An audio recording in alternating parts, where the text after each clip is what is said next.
Deesa blast કાંડને લઈ Deesa civil hospital ખાતે press conference યોજાઈ। જિલ્લા કલેક્ટર મિહિર પટેલ સહિત મધ્યપ્રદેશના કેબિનેટ મંત્રી અને રાજ્યમંત્રી બલવંતસિંહ રાજપૂતે યોજી પ્રેસ કોન્ફરન્સ। મધ્યપ્રદેશના મરણ જનારા પરિવારજનોએ લગાવ્યા આક્ષેપ, જિલ્લા કલેક્ટરે નકાર્યા। મરણ જનારા મૃતદેહને પરિવારજનો પાસે ઓળખ કરાયા બાદ મૃતદેહને મધ્યપ્રદેશ રવાના કરાયા। જિલ્લા કલેક્ટર મિહિર પટેલ દીપક ફટાકડાની ફેક્ટરીમાં બ્લાસ્ટના મામલે એસઆઈટીની રચનાને લઈને પણ ઉઠ્યા સવાલો। બ્લાસ્ટ કાંડમાં એસઆઈટીની રચનામાં લોકલ બોડીની નિમણૂક કરાતા તટસ્થ તપાસને લઈને પણ ઉઠ્યા સવાલો।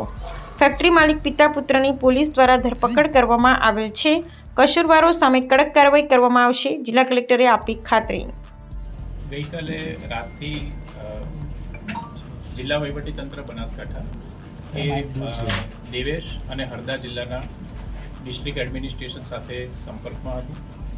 મધ્યપ્રદેશથી ત્યાંના મંત્રીશ્રી પણ મોડી રાત્રે પહોંચી ગયા હતા। સચિનભાઈ, દેવેશ અને હરદા ડિસ્ટ્રિક્ટની કલેક્ટર ઓફિસની ટીમ મજિસ્ટ્રેટ અને સાથે પણ પહોંચી ગઈ હતી અને જે પરિવાર મૃતકોના જે પરિવારવાળા છે કે જે ઇજાગ્રસ્ત હતા તેમના દ્વારા તમામ જે બોડી છે એ આઈડેન્ટિફાઈ કરવામાં આવી હતી, નામ સાથે આઈડેન્ટિફાઈ કરવામાં આવી હતી। ત્યારબાદ દેવાસ જિલ્લાના જે 10 જેટલા મૃતદેહો છે એ એમના કલેક્ટર ઓફિસમાંથી જે ટીમ આવેલી હતી એમના મજિસ્ટ્રેટની હાજરીમાં ઓળખ કરાવી 10 જે મૃતકો છે અને એમ્બ્યુલન્સ મારફત દેવેશ જે એમનું જિલ્લામાં મૂળ વતન છે ત્યાં આગળ પોલીસ એસ્કોર્ટ સાથે અને મધ્યપ્રદેશ ડિસ્ટ્રિક્ટ એડમિનિસ્ટ્રેશનની ટીમ સાથે રવાના કરવામાં આવી છે। આ ઉપરાંત જે હરદા જિલ્લાના 8 જેટલા મૃતદેહો હતા એમની પણ એમના પરિવારજનોની હાજરીમાં ઓળખ કરાવી અને એમ્બ્યુલન્સ મારફત એમના જે મૂળ વતન છે ત્યાં આગળ રવાના કરવામાં આવ્યા છે।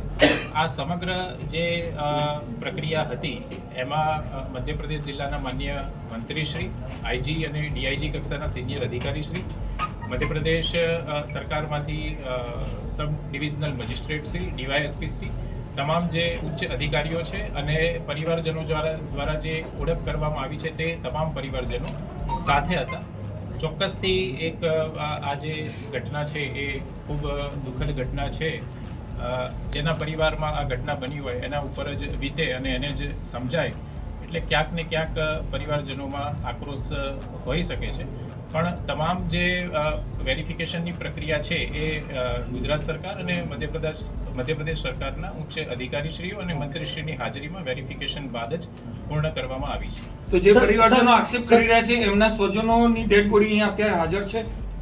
મેં આપને જેમ કીધું એમ કે જે પણ 18 મૃતદેહો મોકલવામાં આવ્યા છે તે તમામ જે મૃતદેહો છે એનું આઈડેન્ટિફિકેશન કરી લેવામાં આવ્યું હતું અને મધ્યપ્રદેશ જે સરકાર છે એની ડિસ્ટ્રિક્ટ એડમિનિસ્ટ્રેશનની ટીમ મજિસ્ટ્રેટ અને ડીવાયએસપી કક્ષાના અધિકારીઓ સાથે ડેડ બોડી લેવા માટે અહીંયા આવી હતી અને એમને એમ્બ્યુલન્સ સાથે ડેડ બોડી સુપ્રત કરવામાં આવી છે। અત્યારે કોઈ ડેડ બોડી અહીંયા છે?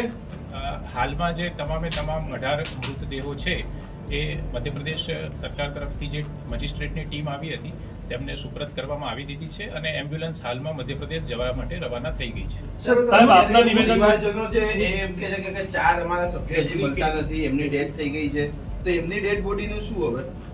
મેં જેમ આપને કીધું એમ કે કુલ 21 લોકોના મૃત્યુ થયા હતા, તેમાંથી 18 મધ્યપ્રદેશના હતા અને એક આપણે અહીંયા ગુજરાતના સ્થાનિક ભાઈ હતા એમનું મૃત્યુ થયું હતું અને 2 જે પરિવારજનો છે એમનો જે ડેડ બોડી છે એ અત્યારે એટલી બધી બોમ્બ જે બ્લાસ્ટ થયો ફટાકડાનો એના લીધે ઓળખી શકાય એવી પરિસ્થિતિમાં નથી। પરિણામે બંને જે મૃતદેહો છે એના ડીએનએ સેમ્પલ કલેક્ટ કરવામાં આવ્યા છે, સામે તેમના પરિવારજનો છે એમના પણ ડીએનએ સેમ્પલ કલેક્ટ કરી લેવામાં આવ્યા છે અને ડીએનએ મેચિંગનો રિપોર્ટ આવ્યા બાદ એ બાકીના જે 2 મૃતદેહો છે એને એમના પરિવારજનોને સુપ્રત કરવામાં આવ્યા છે। સ્થાનિક વ્યક્તિ જે હતા મૃત્યુમાં? હાજી, એ ગઈકાલે સાંજે જ આપી દેવામાં પટેલ સાહેબ, જે ઘટના બની ગઈકાલે, કેટલા મજૂરો ત્યાં કામ કરતા હતા, કેટલા લોકો ઘટના સ્થળ પર હાજર હતા, કેટલા લોકો ઇન્જર્ડ થયા, એની જે એકચ્યુઅલ માહિતી છે એ શું છે? કેટલા નંબર્સ હતા? ડેથના નંબર 21 છે, ડેડ બોડીઝ 2 DNA ટેસ્ટ માટે કરવાની છે, બધું બરાબર છે. કેટલા લોકો ત્યાં હાજર હતા, કેટલા લોકો ઇન્જર્ડ હતા, કેટલા લોકો ત્યાં કામ કરતા હતા? આ જે મિસિંગ વાળી વાત આ લોકો પરિવારજનો કરે છે, તો એમના માટે તમારી પાસે શું સમાધાન છે? આ જે તમામ વિગતો છે એ ડિટેલમાં ગઈકાલે તમામ મીડિયા મિત્રોને પણ આપવામાં આવી હતી.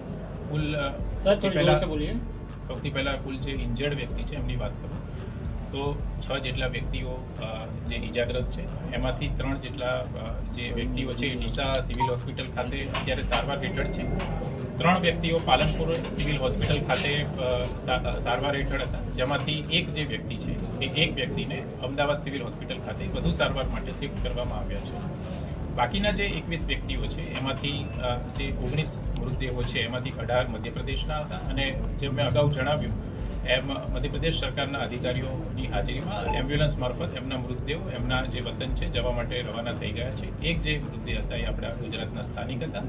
ગઈકાલે સાંજે એમના પરિવારજનોને એ મૃતદેહ સોંપી દેવામાં આવ્યો હતો, અને બાકીના જે 2 આપણને બોડી મળી છે કે જેનો ધડનો ભાગ ન હોવાથી બોડી આઈડેન્ટિફાઈ થઈ શકી નથી, તેમના DNA સેમ્પલ આપણે કલેક્ટ કરી લીધા છે. એમના પરિવારજનોના પણ DNA સેમ્પલ કલેક્ટ કરી દીધા છે, અને DNA સેમ્પલનો રિપોર્ટ મેચ થયા બાદ જે એ બંને મૃતદેહ મળ્યા છે એ એમના પરિવારજનોને સુપ્રત કરવામાં આવશે. આ જે લોકો છે અત્યારે જે કે અમને અમારા પરિવારના મૃતદેહનું મોઢું નથી જોવા દીધું, એ શું કામ એવું કે અહીંયા ડેડ બોડી નથી? શું કામ જૂઠું? માન્ય કલેક્ટર શ્રીએ આપણને પૂરી વિગતથી વાત કરી છે. ઘટના દુઃખદ છે. કાલ બપોરથી હું અહીંયા આગળ છું.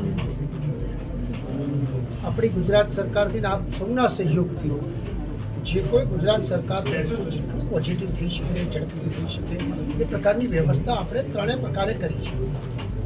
સૌથી પહેલાં બધા જ લોકોને કેવી રીતે ઝડપથી બહાર કાઢી શકાય, અને આપ સાક્ષી છો. ઠેઠ સાંજે રાત સુધી પણ રહીને આપણે બધા ભેગા થઈને અહીંયા આગળ રહ્યા છે. જે લોકોની ડેડ બોડી આપણને મળી, બધા જ ડેડ બોડી નહીં લાવ્યા. જે લોકોને સારવાર માટેની વ્યવસ્થા કરવાની હતી એ પણ આપણે કરી છે.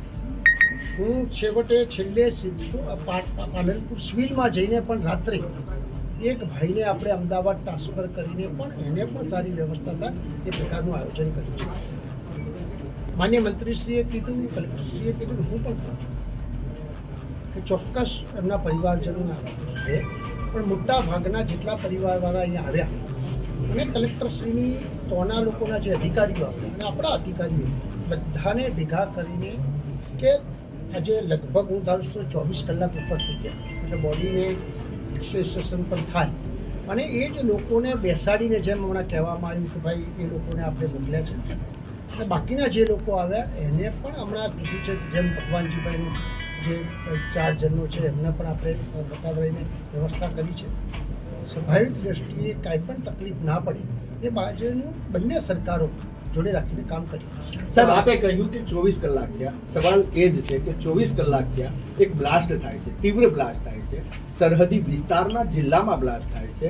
હજી સુધી કોઈ એવું નથી કહેતું કે આ બ્લાસ્ટ શેના કારણે થયો. અને બીજી વસ્તુ એ કે સાહેબ, આ તો આવી રીતે આ બની ગયું, કાલ સવારે બોમ્બ પણ બની જાય તો શું જિલ્લા પ્રશાસનને કંઈ ખબર જ ના પડે? શું કરે છે આપણો જિલ્લા પ્રશાસન? મેન વસ્તુ એ છે, અને એક આશંકા પણ છે, મંજૂરી પહેલા રદ થઈ ચૂકી છે, એને ફરી એપ્લાય કર્યું છે, ત્યારે આવું કંઈક થઈ શકે એવી આશંકા પણ છે, છતાં પણ નીલ અને 21 જિંદગી ગઈ. આપણે જોયું હશે કે કાલે જે પ્રકારે આરોપીને બંને આરોપી જેનું નામ દીપક અને ચાલતું હતું તે એમના ફાધર જે આ બિઝનેસ કરતા હતા, બંને આરોપીઓને આપણે 7 સુધી પકડી પણ લીધા છે. અને એની સાથે સાથે જેમ કહેવામાં આવ્યું એમ કે તપાસની શરૂઆત આપણે ઠેઠ ઊંડાણ સુધી કરી છે. કોણ લાવ્યું, કેમ લાવ્યું, આ શું થયું, કોની જવાબદારી હતી, કોને ના જોયું, આ બધી તપાસ ચોક્કસપણે થવાની છે, અને કોઈ પણ માણસ દોષી આમાંથી છૂટશે નહીં એની મને ખાતરી છે.